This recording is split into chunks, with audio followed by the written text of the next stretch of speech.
বিয়ের দিন আহিরির পর্দা ফাঁস করলো রাঙা। হ্যাঁ বন্ধুরা, এমনটাই দেখা যাবে। বিস্তারিত জানতে ভিডিওটি লাইক দিয়ে চ্যানেলটি সাবস্ক্রাইব করে প্রথম থেকে দেখতে থাকুন। কোন পর্বে দেখা যাবে আহিরি আর একুলু বাবুর বিয়ে। রাঙা বলে, আহিরি দিদি তোকে তো কত সুন্দর লাগছে রে। আচ্ছা ঠিক আছে, বেশ বেশ বেশ, চল তোকে তো অনেক দূরে যেতে হবে তাই না? তখন আহিরি ভয় পেয়ে যায়। আহিরি মনে মনে বলে, এই বিয়ে এই সাজগোজ রাঙার সবই নাটক নয় তো?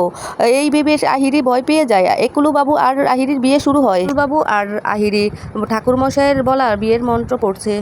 একুলু বাবুকে বলে, নেও নাও সিঁদুরটা পরিয়ে দাও। তখনই আহিরি খুব খুশি হয়ে যায়। ঠিক সে সময় রাঙা চলে আসে। এসে বলে, আহিরি দিদি বিয়েও করবি, রাঙামতির হাতে উপহার নিবি না, সেটা কি করে হয়? এই কথাটা শুনে আহিরি খুব ভয় পেয়ে যায়। তীরের সাথে তীর করাটাও থাকে। তা দেখে সিঁদুরের কৌটাটা হাত থেকে পড়ে যায়। আহিরি তখন ভয় পেয়ে যায়। রাঙা বলে, ভালোবাসলে তুই মারার চেষ্টা করতে পারতিস না? তুই বারবার আমাকে মারার চেষ্টা করছিস। ওর সব প্রমাণ আমি পুলিশের হাতে তুলে দিয়েছি। বাঁচতে পারবি না, কিছুতেই না। প্রমিতা সহ সবাই খুশি হয়ে যায়। চলে আসে, বড় বড় চোখ বের